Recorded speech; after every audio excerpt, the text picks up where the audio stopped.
चन्द्रिकायै मार्कण्डेय उवाच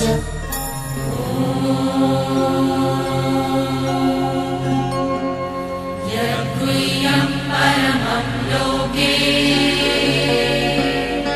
सर्वरक्षाकरं नृणाम् यन्न कस्यचिदाख्यातम् तन्मे ब्रूहि पितामहः। ब्रह्मोवाच अस्ति गुह्यतमं विप्र सर्वभूतोपकारकम् देव्यास्तु कवचं पुण्यम् तच्छृणुष्व महामुने। प्रथमं शैलपुत्री च द्वितीयं ब्रह्मचारिणी तृतीयं चन्द्रघण्टेति कूष्माण्डेति चतुर्थकम् पञ्चमं स्कन्दमातेति षष्ठं कात्यायनीति च सप्तमं कालरात्रीति महागौरीति चाष्टमम् नवमं सिद्धिदात्री च नवदुर्गाः प्रकीर्तिता उक्तान्येतानि नामानि ब्रह्मणैव महात्मना। अग्निना दह्यमानस्तु शत्रुमध्ये गतो रणे विषमे दुर्गमे चैव भयार्ताः शरणं गताः न तेषां जायते किञ्चिदशुभं रणसङ्कटे नापदं तस्य पश्यामि शोकदुःखभयं नहि। यैस्तु भक्त्या स्मृता नूनं तेषां वृद्धिः प्रजायते ये त्वां स्मरन्ति देवेशि रक्षसे तान् संशयः।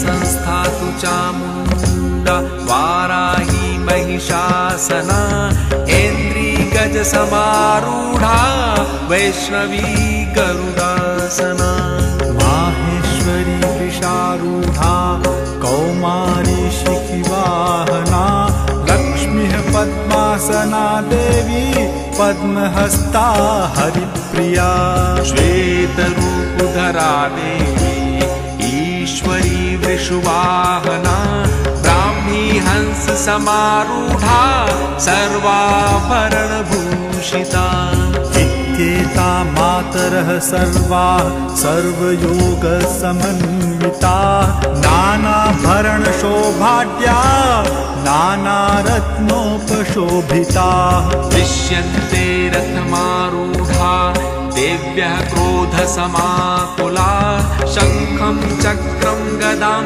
शक्तिं हलं च मुसलायुधम् खेटकं तोमरं चैव परशुं पाशमेव च कुन्तायुधं त्रिशूलं च शारङ्गायुधमुत्तमम्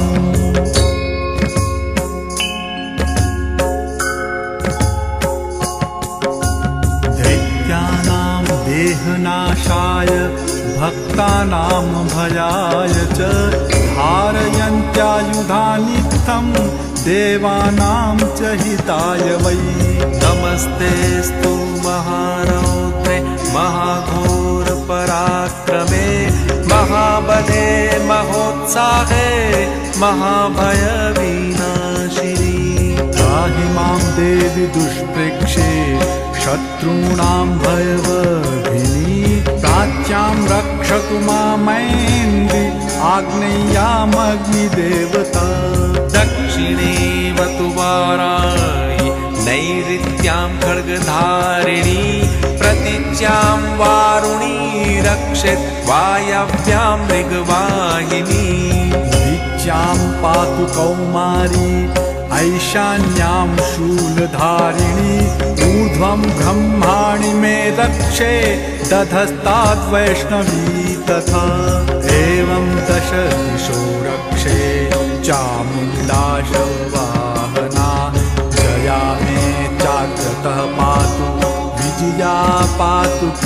पृष्ठतः।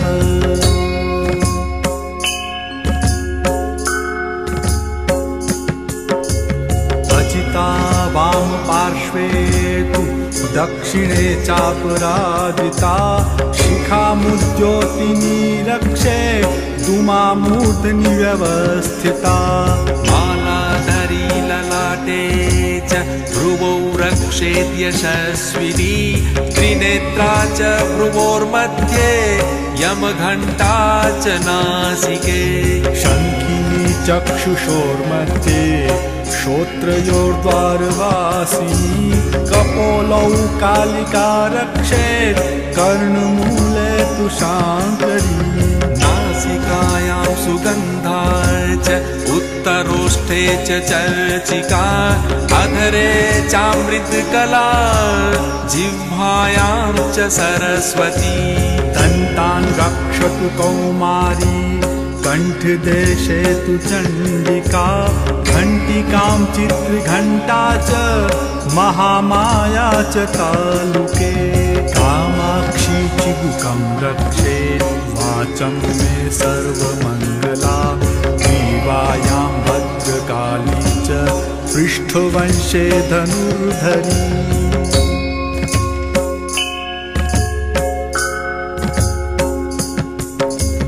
नीलग्रीवा बहिर्कण्ठे नलिकां नलकूबरी स्कन्धयो खड्गिनी रक्षेत् बाहू मे वज्रधारिणी।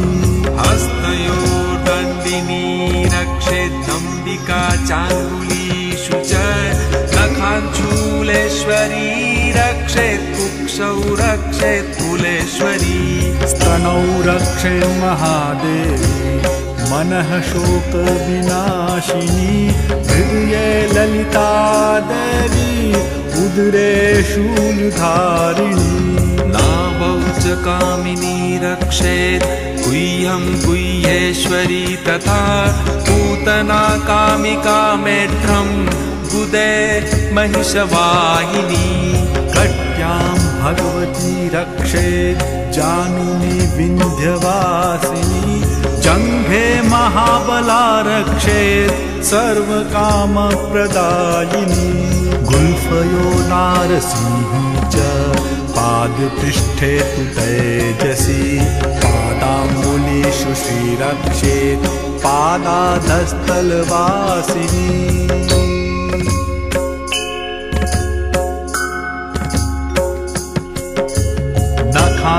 नखान्दष्ट्राकराली च केशांश्चैवोर्ध्वकेशिनी रोमकूपेषु कौबेरी त्वचं वागीश्वरी तथा। रक्तमज्जावसामांसान्यस्ति मेदांसि पार्वती तन्त्राणि कालरात्रिश्च पित्तं च मुकुटेश्वरी। पद्मावती पद्मकोशे कफे चूडामणिस्तथा ज्वालामुखी नखज्वाला मभेद्या सर्वसन्धिषु।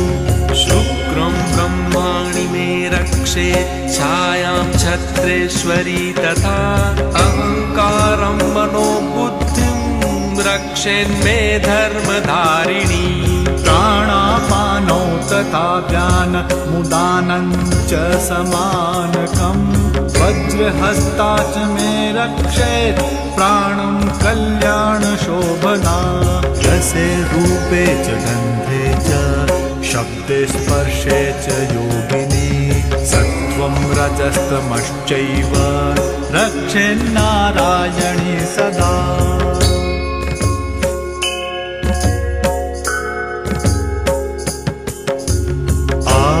रक्षतु वाराही धर्मं रक्षतु वैष्णवी यशः कीर्तिं च लक्ष्मीं च धनं विद्यां च चक्रिणी पुत्रमिन्द्राणि मे रक्षेत् पशुन्मे रक्ष चण्डिके पुत्रान् रक्षेन्महालक्ष्मीर्भार्यां रक्षतु भैरवी बन्धानं सुपथा रक्षेन्मार्गं क्षेमकरी तथा राजद्वारे महालक्ष्मी विजया सर्वतः स्थिता रक्षाहीनं तु यत्स्थानं वर्जितं कवचेन तु तत्सर्वं रक्ष मे देवी जयन्ती पापनाशिनी पदमेकं न गच्छेत्तु यदिच्छेच्छुभमात्मनः कवचेनावृतो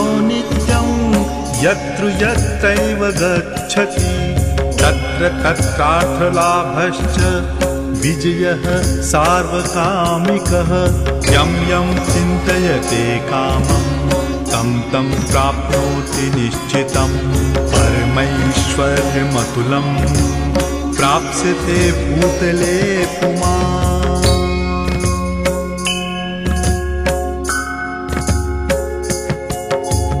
निर्भयो जायते मर्त्यः सङ्ग्रामेष्वपराजितः त्रैलोक्ये तु भवेत् पूज्यः कवचेनावृतः पुमान् इदं तु देव्याः कवचं देवानामपि दुर्लभं यः पठेत् प्रयतो नित्यं त्रिसन्ध्यां श्रद्धयान्वितः देवी कला भवेत् तस्य त्रैलोक्येष्वपराजितः जीवेत् वर्षशतं साग्रमपमृत्युः विवर्जितः नश्यन्ति व्याधयः सर्वे लूतादिस्फोटकादयः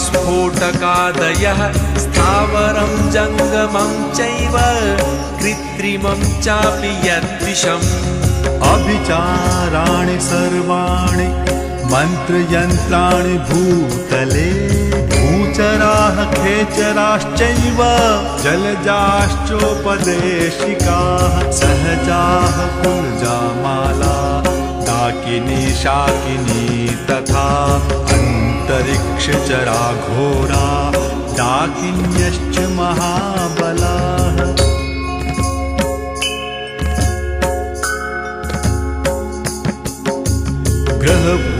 ग्रहभूतपिशाचाश्च यक्षगन्धर्वराक्षसाः ब्रह्मराक्षसवेताला कूष्माण्डा भैरवादयः नश्यन्ति दर्शनातस्य कवचे हृदि संस्थिते मानोन्नतिर्भवेद्राज्ञस्तेजो वृद्धिकरं परम् यशसा वर्धत सोऽपि कीर्तिमण्डित भूतले जपेत् सप्तशतीं चण्डीं कृत्वा तु कवचं पुरा यावत् भूमण्डलं धत्ते सशैलवनकारणं